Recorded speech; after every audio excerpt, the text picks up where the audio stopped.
Buenos días a todos. Qué bueno verlos. Por favor, cuídense, porque estamos viendo que casi toda la iglesia está siendo afectada. Bendigo sus vidas, hermanos. Bueno, bienvenidos todos. Qué bueno, vamos a leer la palabra. Tengan la bondad de ponerse de pie, por favor. Éxodo capítulo 2, versos 11 y 12. Dice: en el nombre del Padre, del Hijo y del Espíritu Santo.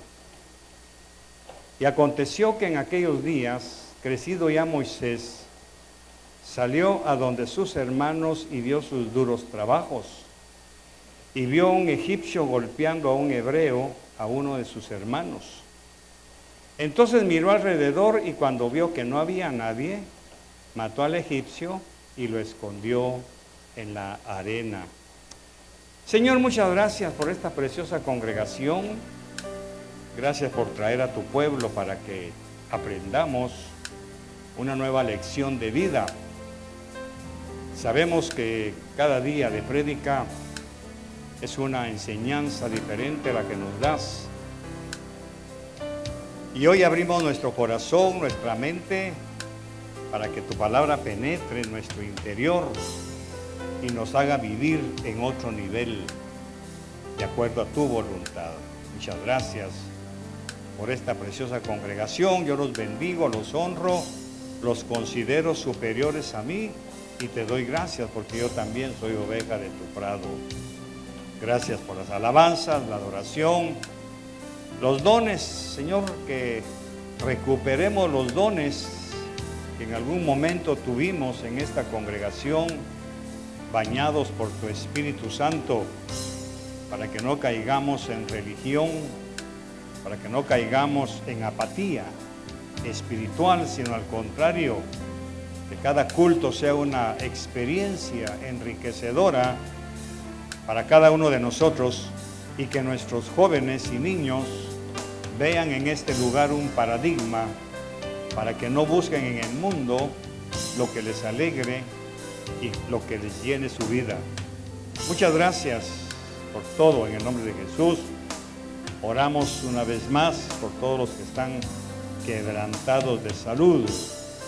Oramos para que pronto se reincorporen con una nueva fe, con un nuevo brío y una nueva fuerza para seguir adelante. En el nombre de Jesús, amén y amén. Hágame el favor de sentarse, por favor. Héroes de la justicia o el sentido de justicia. Le he puesto este mensaje porque la justicia, aparte de ser un mandamiento del Señor para nosotros, también es un fruto que los cristianos debemos tener. La mayoría de nosotros, o de la mayoría de cristianos, hoy en día estamos perdiendo lamentablemente el sentido de justicia. ¿Pero qué es eso realmente? ¿Qué es? Aparte de ser justos, semánticamente hablando, académicamente también significa velar por el bien del otro. Velar porque el otro se sienta bien, que pueda vivir no mediocremente, sino apoyarlo, ayudarlo, no solamente físicamente, pero también en oración, en intercesión. La justicia es un don específicamente de los hijos de Dios. Los que viven en el mundo no entienden este concepto, no entienden este vocablo, porque ellos lamentablemente se dedican a ver por su propio bien, por su propio bienestar. Por eso es que en nuestros países y casi en todo el mundo, el sentido de justicia se ha perdido.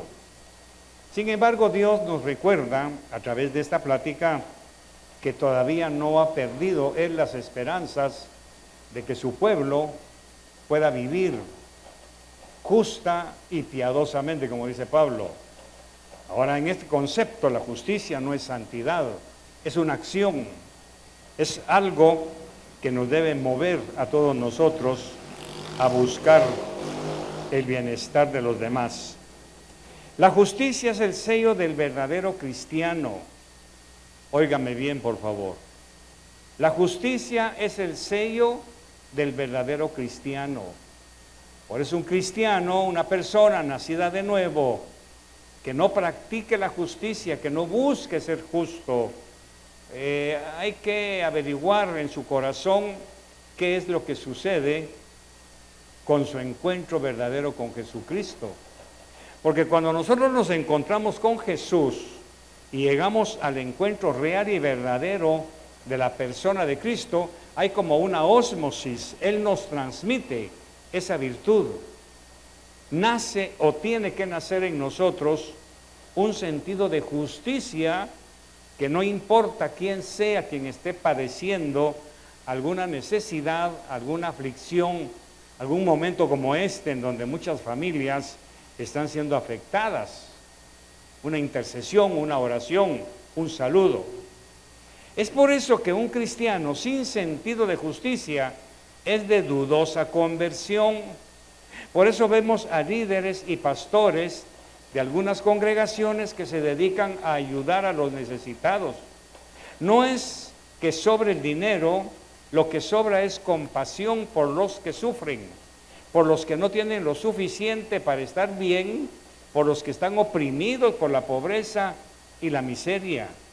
Es un gesto digno de todo creyente que se llame hijo de Dios. En la Biblia tenemos varios ejemplos de lo que este mensaje nos señala. Si usted recuerda, Moisés siempre supo que era hebreo, pero creció como príncipe en casa de Faraón. Fue criado en un entorno donde el contraste entre su situación y la de su pueblo estaba delante de él. Él creció en el palacio. ¿Qué le importaba a él como egipcio, asimilado, lo que sufría un pueblo que servía al faraón, que recibía latigazos, que recibía golpes, que no recibía sueldo ni salario? Por eso es que cuando nosotros vemos la noche de la liberación, nosotros vemos que el Señor le dijo al pueblo de Israel: vayan de casa en casa y pidan oro, piedras preciosas, pidan pieles, pidan ropas, pidan telas, todo. Y aparentemente, algunos teólogos le llaman a eso que despojaron al pueblo de Egipto, pero no. Un estudio más profundo de esa acción es que ellos fueron a cobrar un salario que por 400 años nunca les habían pagado. Eso quiere decir que usted y yo hoy en día, si tenemos jefes, si tenemos personas, si tenemos empresas en donde aparentemente no nos están pagando ni un centavo o no están siendo justos con nosotros, porque no están siendo recíprocos con nuestro trabajo, con nuestra entrega, con nuestra fidelidad, va a llegar el día en que el Señor va a obligar a esas empresas, a esas personas, a que le paguen hasta el último centavo. Eso es lo que pasó con Israel la noche que salieron. Fueron de casa en casa a pedir lo que les correspondía durante cuántos años de servicio en los cuales habían sido ignorados. Eso quiere decir que para nosotros como hijos de Dios no pasamos desapercibidos cuando estamos trabajando con honestidad, con rectitud y que no estamos siendo correspondidos. Así que Moisés fue criado en un entorno donde el contraste entre su situación y la de su pueblo estaba delante de él. Un día ve a dos de sus hermanos que son maltratados por un egipcio y le brota algo allá adentro. Ahí es en donde Moisés se da cuenta que aunque él vive en un entorno egipcio, vestido como egipcio, con la cultura egipcia, dentro de él explota una necesidad de ir a defender al otro. Ahí es en donde él se identifica plenamente ya como hebreo. Entonces se da cuenta que hay una metamorfosis espiritual dentro de su corazón. Esto pasa no solamente en Moisés, sino puede suceder en nosotros. Si usted va a la carretera y ve que un carro avienta a un motorista o provoca un daño a alguien, lo primero que brota en usted es un pobrecito, y quizá le nace la idea, el deseo de parar e ir a ayudar. Lamentablemente nuestras leyes son tan injustas que en el momento en que usted se baje, a usted lo van a acusar. Por eso es que esos miedos, esos temores, hace que la justicia de Dios en nosotros no funcione plenamente. ¿Qué fue lo que llevó a Moisés a defender a sus hermanos?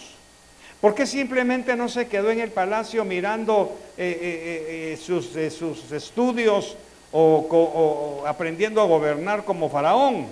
¿Por qué la gente que tiene el éxito asegurado, como Moisés, arruina su zona de bienestar para defender a alguna pobre alma que está siendo abusada? ¿Por qué? La mayoría de la gente conoce la diferencia entre lo bueno y lo malo.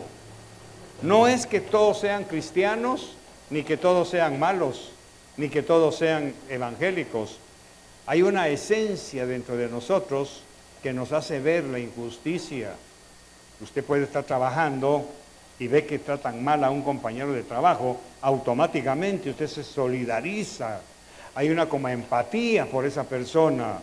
Y aunque sean escondidas, va y le hace saber, entiendo lo que te hicieron, es injusto lo que te pasó, quiero que cuentes conmigo, porque brota dentro de nosotros ese fruto de Jesús. Cuando Él caminaba en la tierra y veía a cuánto enfermo, cuánto mutilado, cuánto cojo, y Jesús sufría, porque lógicamente el pecado que había inundado la tierra de Jerusalén, de Israel en aquel tiempo, estaban pagando las consecuencias todas esas gentes. Por eso su prioridad era venir y levantar al caído, sanar al enfermo, porque lógicamente eran gentes tan abandonadas por la justicia del hombre que no tenían quien nos ayudara. Ayer hablábamos sobre los diferentes mesías que habían aparecido en Israel.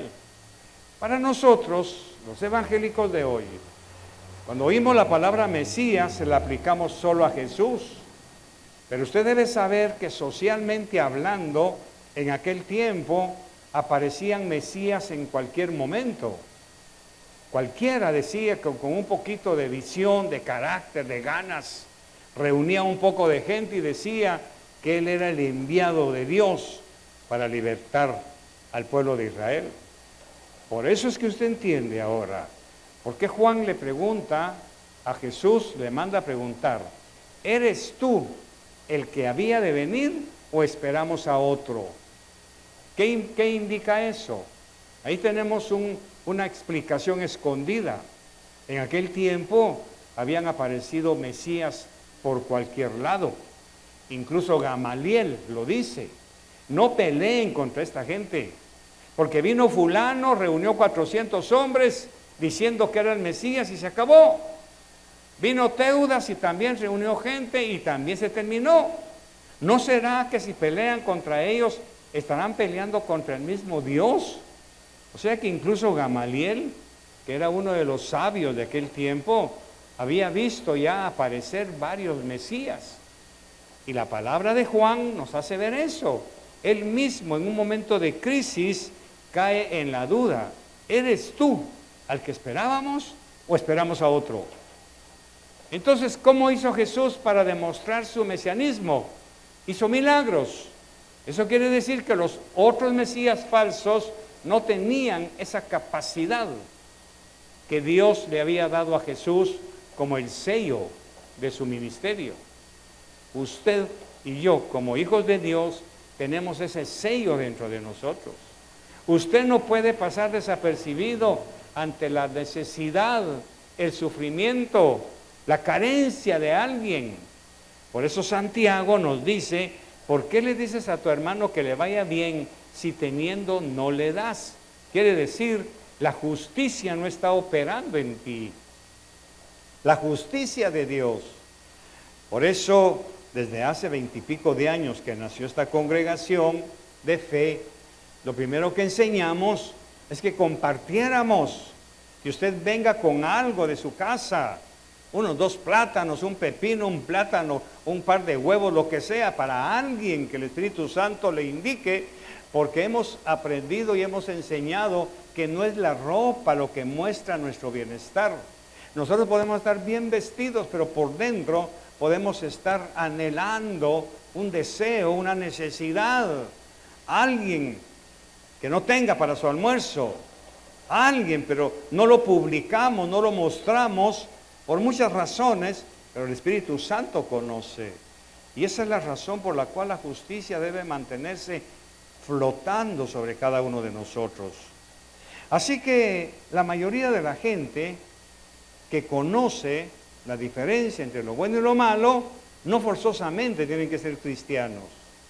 Pero la gente de la realeza, como Moisés, los hijos del rey, tienen un sentido poderoso de justicia en la profundidad de su alma que la impulsa a actuar cuando ve algo malo. Del mismo modo en que Moisés no pudo evitar sino hacer algo cuando vio que sus hermanos eran maltratados, los hijos del rey son impulsados a rectificar la injusticia, destruir el mal y ver la justicia prevalecer en el mundo. Hay un concepto judío, y no quiero que me confunda con el mesianismo, porque no soy eso, pero tengo que enseñar estas cosas desde su misma raíz. Nosotros pertenecemos al pueblo del libro. Así le llamaban antiguamente a Israel, el pueblo del libro, porque todas las demás naciones, los gentiles, los griegos, los romanos, los latinos, veían que los judíos se mantenían leyendo un libro, o sea, un rollo, la Torá, y entonces los identificaron como eso. Y nosotros por herencia, no porque seamos judíos, sino por herencia, porque a nosotros nos ha llegado el evangelio que era de ellos, nosotros también tenemos el privilegio de conocer lo que dice la palabra de Dios. Ahora, entre conocer la palabra de Dios y vivirla, hay un abismo de diferencia. Por eso es que tenemos que estudiar a fondo estas cosas. Por ejemplo, tenemos el caso de Gedeón en el capítulo 6 de Jueces. La cólera de Gedeón, fíjese bien, usted conoce el pasaje. Gedeón está escondiendo el grano. Gedeón está asustado. Es un muchacho hebreo que está sufriendo las consecuencias del pecado de su pueblo cuando los madianitas y otras tribus venían a quitarles el trigo, a quitarles la comida. Así que Gedeón no se muestra triste y enojado. Al hablar de la palabra enojado, no me estoy refiriendo a un berrinchudo, a un hombre violento, sino con una cierta cólera interna, una como impotencia, un sentido como de enojo por lo que le voy a decir y que está escrito en la palabra. La cólera de Gedeón se muestra no en lo que estaba sucediendo en su país, sino en lo que no estaba sucediendo. A ver si me estoy explicando bien. La cólera de Gedeón se muestra no en lo que estaba pasando con los madianitas, sino en lo que no estaba sucediendo. Me voy a explicar. Y aquí es en donde entramos nosotros. Los profetas habían anunciado desde años que llegaría de parte de Dios la liberación de su pueblo. Sin embargo, los madianitas, los amalecitas y los ejércitos del oriente estaban oprimiendo a su país. Como resultado, nos encontramos con Gedeón escondiéndose en un lagar, intentando salvar el trigo del enemigo que venía en tiempo de cosecha a destruir los campos. En el momento de la cosecha, los madianitas y estas tribus iban a Israel, les quitaban su pan, les quitaban su alimento y todo su trabajo quedaba en nada, estéril. Gedeón, desde niño, empezó a ver eso. Y empezó a buir dentro de él un enojo, una cólera. Pero no por lo que estaba pasando, sino por lo que no estaba pasando y que debiera pasar. ¿Qué es eso? Como resultado, nos encontramos con Gedeón escondiéndose en un lagar, intentando salvar el trigo del enemigo que venía de tiempo de cosecha a destruir los campos. Y aquí es en donde quiero que me ponga atención, porque es lo que el Señor quiere despertar en nosotros. Debo decirles que estos últimos tiempos el Señor me ha estado inquietando, y tal vez usted me acompaña, a hacer una oración íntima, privada, de esas oraciones madrugadoras, que el Señor vuelva a enviar un avivamiento en medio de nosotros. Visión de Fe, usted se recordará, fue una iglesia con un avivamiento de alabanza, de adoración, dones, una expresión en donde se sentía descender la presencia de Dios. Lógicamente la pandemia vino como a apagar el fuego, aunque no es culpa de la pandemia, porque los corazones ya estaban preparados para ser apagados. He platicado con muchos pastores, igual estamos nosotros, me dice, y realmente da tristeza ver cómo el amor de muchos se enfrió. Y entonces lógicamente se lo echamos la culpa a la pandemia, pero no.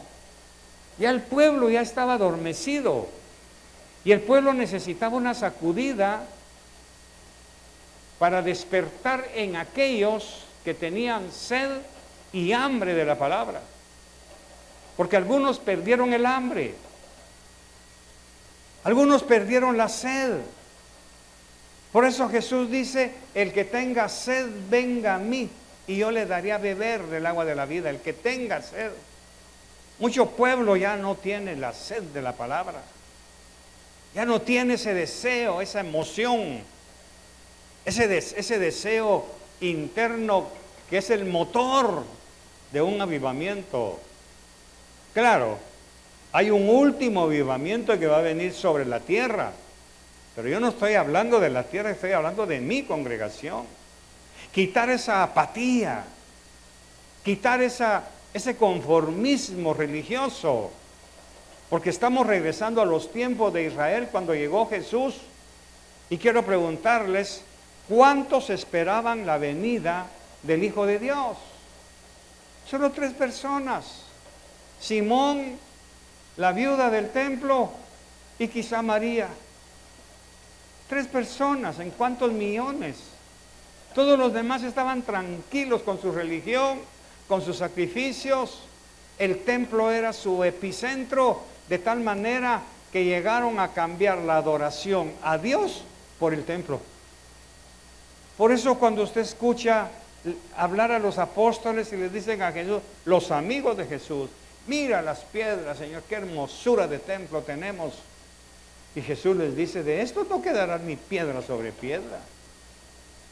Tanto que en su juicio lo acusaron de eso precisamente. Él habló contra el templo, para que usted vea el paradigma en qué lugar tenían el edificio y no al Señor que debiera estar ahí. Eso está pasando hoy. La iglesia está cambiando el paradigma de adorar a Dios por adorar sus cosas materiales, su grupo de alabanza, sus instrumentos, sus luces, sus redes sociales. Todo eso la iglesia lo está cambiando porque el amor a Dios se está enfriando. Yo no quiero eso. Yo me niego a que mi congregación pierda el amor a Dios, porque es una sentencia de Jesús, y está en Apocalipsis, que en los postreros tiempos el amor de muchos se enfriará. Por muchos años creí que era el amor, la empatía, la coinonía. No, es el amor a Dios. Y eso es lo que estamos viendo. Yo quisiera, mis queridos hermanos y amigos, que sacudamos el polvo, que empecemos nuevamente a orar en la madrugada y pedirle a Dios que vuelva a visitarnos con un avivamiento que estremezca nuestros corazones. Un avivamiento no es bulla, es un volvernos a Dios, es volver a tener esa sensibilidad por su palabra, por los dones, como dijo mi esposa. ¿Qué pasó con los profetas? ¿Qué pasó con los que hablaban en lenguas? ¿Qué pasó con los que alegraban el culto? ¿Dónde está? Por eso me da un poquito de resquemor la frase de Apocalipsis. Yo te invito para que vuelvas a tu primer amor y que hagas las obras del principio. Cuando yo estudio este pasaje me asusta saber que la iglesia a la que le escriben eso en Apocalipsis, en el principio era una iglesia ortodoxa, entregada al Señor. Sus primeras obras eran obras de justicia, eran obras de avivamiento, eran obras de santidad. Y con el tiempo se acomodaron tanto que perdieron eso. Ahora viene el Señor y les dice, yo te invito para que regreses al primer amor y hagas las primeras obras que hiciste. Y de ahí ya sigue, porque ahora toleras a Jezabel, ahora haces esto y esto, ¿qué te pasó? Yo no quiero que mi congregación caiga en eso. No quiero que seamos reprendidos por el Señor. Entonces Gedeón está en un momento álgido de su vida espiritual. Gedeón tenía un problema interno con su fe por lo que está viendo. Como resultado entonces, ¿qué fue lo que pasó? Vino un ángel del Señor con esta gran declaración. Si quieren me lo ponen por favor, Jueces capítulo 6, versos 12. Ahí está. Y el ángel del Señor se le apareció y le dijo, el Señor está contigo, valiente guerrero. Vea cómo hay una bipolaridad entre la acción y lo que hay dentro del hombre. Aquí hay guerreros valientes, como cantábamos en el canto. Vengan los hombres de guerra, vengan. Despiértense. Agarremos nuevamente la espada, que es la palabra. Agarremos nuevamente el amor a Cristo. Para que, como dice la letra de ese pasaje, por la espada de Gedeón y del Señor. Entonces el ángel le dice, el Señor está contigo, valiente guerrero. Pero nosotros no vemos a un valiente guerrero. Pero usted lo va a empezar a ver ahora que el Señor nos quita el velo y nos hace ver dónde estaba lo valiente.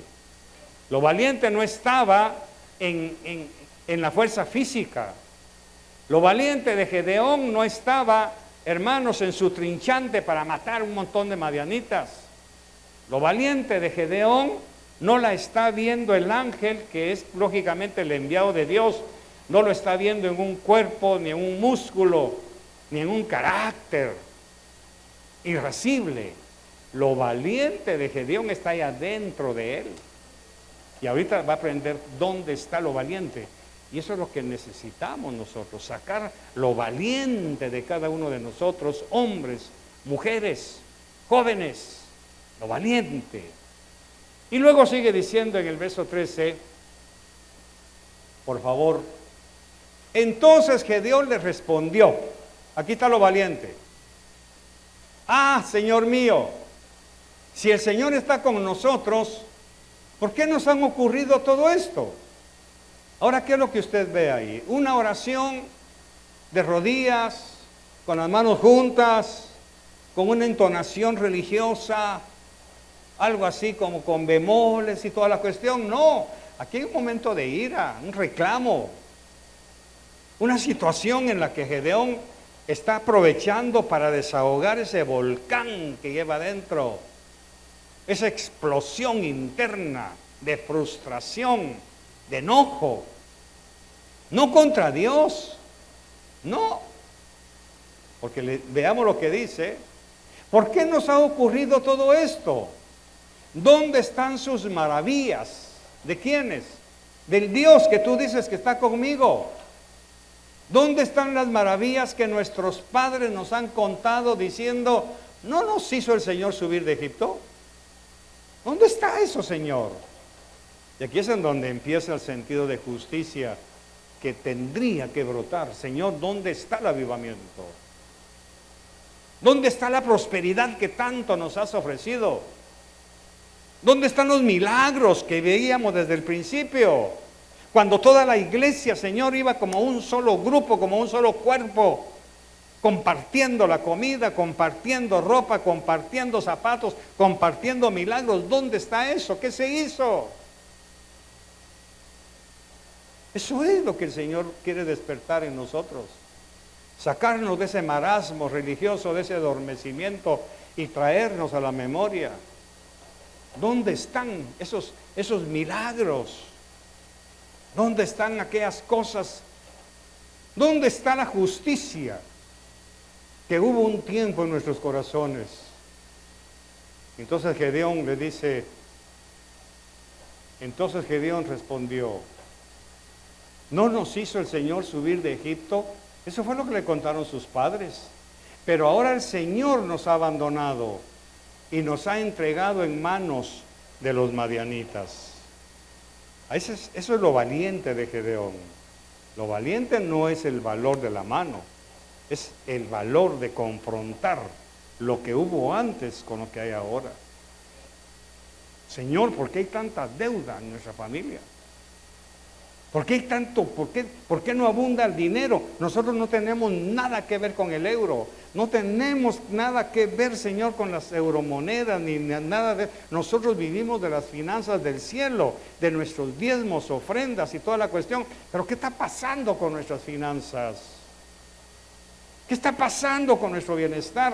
¿Cómo es posible que nuestros hijos estén viviendo lo mismo que nosotros cuando ellos ahora ellos dependen de la prosperidad del cielo, Señor? Cada 2 meses traemos nuestro ejercicio de fe, hacemos un esfuerzo y cada vez ponemos menos dinero en el sobre. ¿Qué pasa con nosotros? Esa es la cólera de Gedeón. Y es la cólera que debiera haber con nosotros. Despertar ese valiente dentro de nosotros. Gedeón estaba cansado de esconderse en el lagar criando trigo. Y pregunto, ¿no nos hemos cansado de estarnos escondiendo de las deudas que nos atosigan cada mes, hermanos? ¿No se ha fastidiado de estar cada mes quedándose ni siquiera con lo de su pasaje? ¿No se ha cansado de estar a 3 menos cuartillo, como se dice? Gedeón quería saber por qué habría una brecha tan enorme entre lo que le contaban sus padres y su realidad presente. Cuando sus hijos le pregunten, mami, ¿y esto ha sido siempre la iglesia? Cuando usted formaba parte de la alabanza y danzábamos y esto y lo otro, cuando ese patojo le pregunte, mami, ¿y esta es la iglesia Visión de Fe? Yo me acuerdo que usted contaba esto. Yo me acuerdo que usted venía con gozo, con alegría, que comíamos frijolitos, pero ahora veo que solo enojada vive. Ahora veo que mi papi ya ni siquiera viene a la iglesia. ¿Qué está pasando, mamá? Ahora Gedeón había oído eso. Gedeón había escuchado las historias que sus padres le contaban. Fíjate, mi hijo, que cuando tus abuelos venían en el desierto, porque Gedeón es la 4ª generación. Y recuerde que la ley oral exigía que todo fuera repetido generación tras generación tras generación para que no se perdiera la ley. Y dentro de esa repetición de la ley oral, que es el Talmud, entraban estas historias. Te cuento que cuando tu abuelo venía, cuando mis abuelos venían por el desierto, el Señor les abría la nube, los cubría y les hacía esto y lo otro, les dejaba caer maná. ¡Ay, qué hermoso! Y los niños iban creciendo. Cuando llegan a la edad de Gedeón, de unos 20, 25 años, ¿dónde está eso? ¿Dónde están los milagros del desierto? ¿Dónde está la abundancia de lo que me hablaban mi papá y mi mamá? ¿Dónde está el avivamiento? ¿Dónde está lo alegre del evangelio? Yo lo que veo es un evangelio aburrido. Mi mamá me engañó. Mi papá me mintió. Porque yo no estoy viendo lo que me contaron. Que la iglesia refulgía, que en los vecindarios ahí se asombraban, que hasta nos insultaban y toda la cuestión. Y que eran unas cosas tremendas con la alabanza, cuando la gente caía, se carcajeaba, que parecían locos. Y ahora, mami, discúlpame, pero yo lo que veo es un cementerio. Me has contado ahí que que en aquellos tiempos había abundancia de comida, que tú traías plátanos, que te llevaban huevos, que te traían tomate, y ahora, mami, ni siquiera en el mercado consigues eso. ¿Qué se hicieron esas cosas? Esa es la cólera de Gedeón. Y es lo que no nos está enojando a nosotros. Y es lo que le estoy pidiendo, Señor, envíanos un avivamiento. Sacúdenos, por favor. Haznos ver que apenas van 5 minutos del mensaje y ya estamos durmiendo algunos. Ayúdanos, Señor. Hemos perdido el hambre, la sed. Despiértanos. Gedeón quería saber por qué había una brecha tan enorme entre lo que le contaban sus padres y su realidad presente. Como nosotros, él quería saber por qué había tal distancia entre lo que la Biblia dice que debería ser y lo que en realidad él, Gedeón, estaba experimentando. Los hijos de Dios no pueden vivir con esta incoherencia en su corazón, mis queridos. Hay una pasión que se encuentra en nuestra alma que hace que nos levantemos y enfrentemos la injusticia de nuestro tiempo. Pero no es la de afuera, que aquí adentro. Es la de aquí adentro. De aquí adentro, de nuestro corazón. Estamos siendo injustos con nosotros mismos. Esta pasión estaba bullendo debajo de la superficie del alma de Gedeón, esperando una oportunidad y el aliento del Señor para actuar. Me imagino que cada vez que Gedeón escondía al grano decía, pero ¿por qué tengo que esconder mi comida? ¿Por qué tengo que esconderme de los demás? ¿Quién le ha dado derechos a los madianitas? Que en nuestro caso sería, ¿quién autorizó a Satanás a venir a la iglesia y apagarnos el fuego? ¿Quién? No es posible que esté pasando esto. Ya la pandemia ya pasó en el 2000 y pico, pero ya tenemos un momento ya más de congregarnos. Pues llegó el momento de actuar, de levantarnos nuevamente de madrugada, de empezar nuevamente nuestra disciplina espiritual. Señor, haz algo con mi iglesia, con mi congregación. Regresa a la gente. Los que se han quedado, Señor, los que han perdido el primer amor, y no permitas que a mí me pase eso. Esta pasión estaba bulliendo debajo de la superficie del alma de Gedeón, esperando una oportunidad y el aliento del Señor para actuar. Es cierto, Gedeón no tenía el valor de salir a defender a su pueblo de las injusticias de los madianitas, porque no era él solamente quien sufría, era su pueblo. Si Gedeón hubiera llorado solo por él, sería un hedonista, un egoísta, un egocéntrico, pero no, Gedeón estaba enojado porque su pueblo estaba sufriendo eso. En su interior había una como cólera santa que lo impulsaba a no estar satisfecho con su vida. Algo estaba mal en el ambiente que privaba en su país. Algo estaba mal y alguien tenía que arreglarlo. Yo quiero ser ese alguien. Yo quiero ser ese alguien. Le voy a seguir pidiendo al Señor cada madrugada que me permita, Señor, haz algo. Cambia esto. Ya no podemos seguir igual. No podemos seguir soñando con el cielo y abandonarnos de la tierra. No podemos seguir aguantando hambre. No podemos seguir viendo a la gente que se muere de inanición, legándole a la nueva generación de cristianos, a un Miguelito, a uno de esos hijos pequeños, legarles una herencia de un evangelio aburrido, oxidado, feo. Porque ¿qué va a pasar cuando ellos vengan ya por sus propios pies? ¿A qué tipo de iglesia van a asistir? Eso es lo que usted tiene que pensar. Mi hija no puede crecer en un ambiente así, Señor. Mis hijos no pueden crecer así.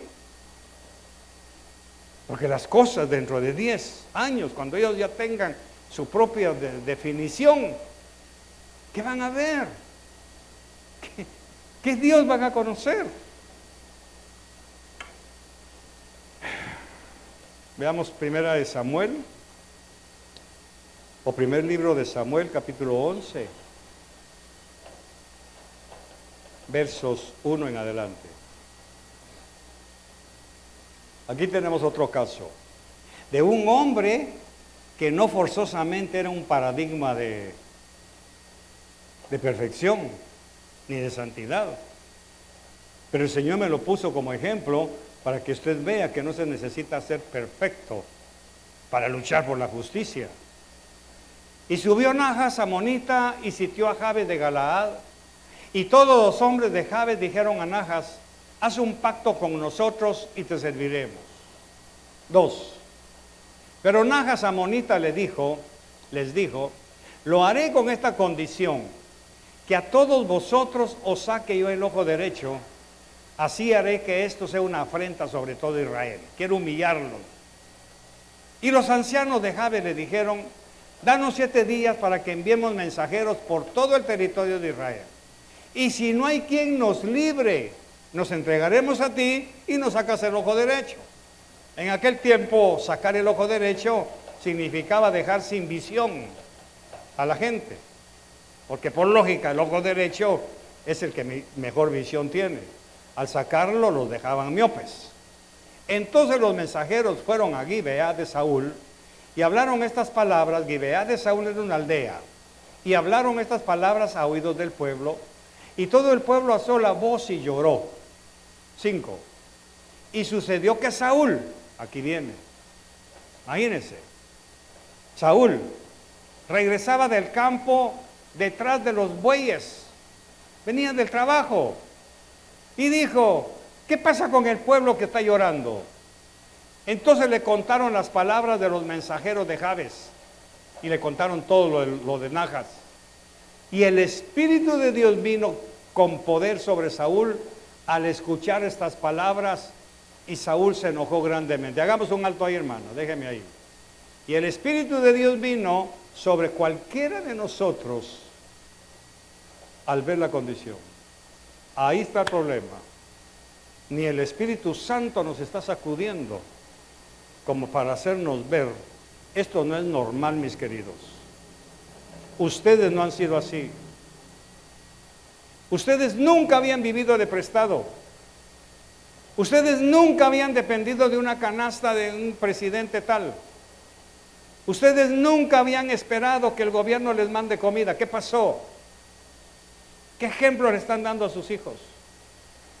Ustedes nunca habían estado reclamando que no era yo suficiente para dárselos. ¿Vale? Ustedes nunca habían vivido así. ¿Qué pasó? Y entonces, como el Espíritu Santo vino sobre Saúl, se enojó grandemente. ¿Qué pasó? Verso 7.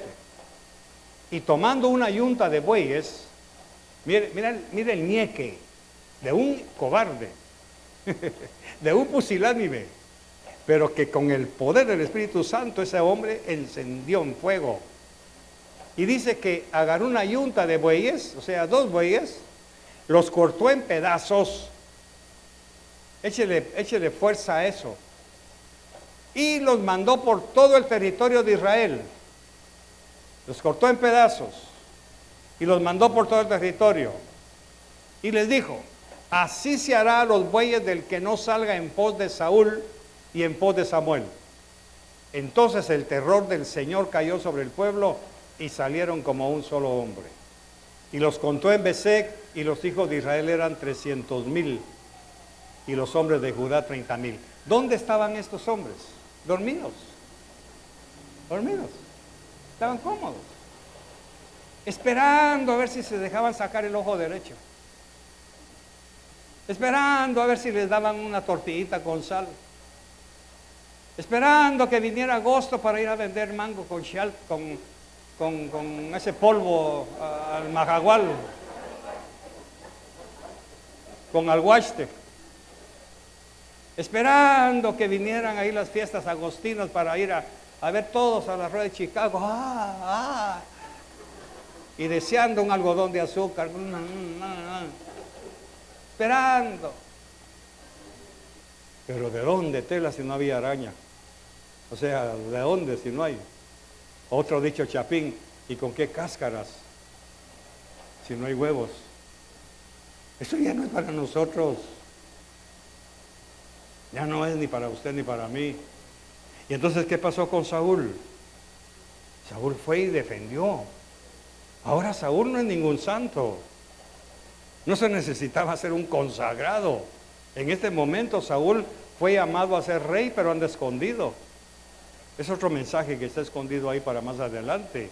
Que habiendo sido llamado para gobernar un pueblo, este era tan cobarde que se fue a su tierra a seguir labrando la tierra. Y Samuel se quedó esperando. ¿Dónde está Samuel? ¿Dónde está Saúl? Si ayer lo ungí para que fuera rey de Israel, ¿dónde está? Se regresó. Pero vamos a dejarlo ahí. O sea que Saúl arde en cólera. ¿Cómo es posible que les van a sacar el ojo derecho? ¿Cómo es posible que no hay nadie que defienda? ¿No hay nadie que haga justicia? Es usted, mi querido, es usted, mi amiga, quien ha sido señalados por Dios para cambiar la situación de su familia. Son ustedes los que tienen que hacer el reclamo respetuoso hacia el cielo y preguntar, ¿en dónde está el Dios de Elías? ¿En dónde está el Dios que ha prometido librarnos de la pobreza, la miseria, la falta de amor, la falta de paz? ¿Dónde está ese Dios? Se convirtió en una canción, pero no en una realidad. Yo no sé si sigo siendo marciano, como cuando mi esposa me conoció y la gente decía, allá en mi trabajo, es que ese cuate es marciano, porque era diferente. Pues yo quiero seguir siendo diferente y le digo esto al Señor.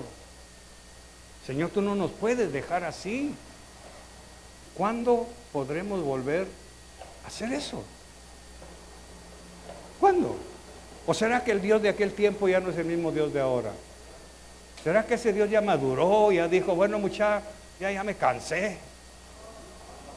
Si Él es el mismo de allá, de San Miguelito, de la universidad, de donde sea, porque es el mismo de ayer, de hoy, de siempre. Pero necesitamos a un Saúl, necesitamos a un Gedeón, o a un Carlos Berché, pues vaya, para no ir tan lejos. Deuteronomio 16:20. Vea lo que nos dice el Señor. Deuteronomio 16:20. Y cuando lo repite es porque no hay vuelta de hoja.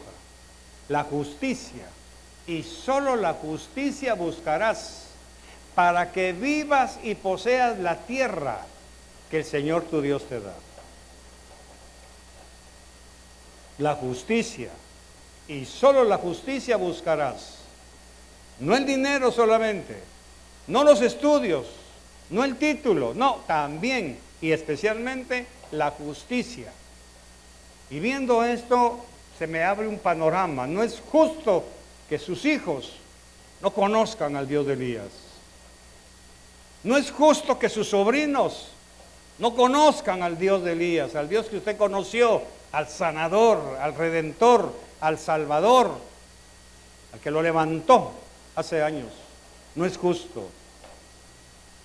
Porque si somos hijos de un rey llamado Jesús, tenemos en nuestros genes el vapor que tiene que salir a flote. Y como Él, que vino a destruir las obras del diablo, nosotros también podemos destruir las obras de la injusticia, empezando por nuestra familia. Cuando se siente con sus hijos a comer, ore por los alimentos. ¿Y cómo se hace? Lo que usted quiera, ore. Empezar a mostrarles. Porque un día usted no va a estar. Un día usted no va a estar. No es que se muera, pero un día usted no va a estar cuando Él coma. Aunque si se muere también es cierto. Pero un día usted no va a estar. ¿Qué le delegó? ¿Qué le dejó? ¿Qué Dios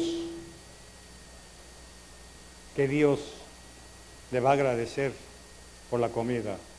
¿Al Dios del trabajo? ¿Al Dios del sudor? Si no sudo no como. No es justo.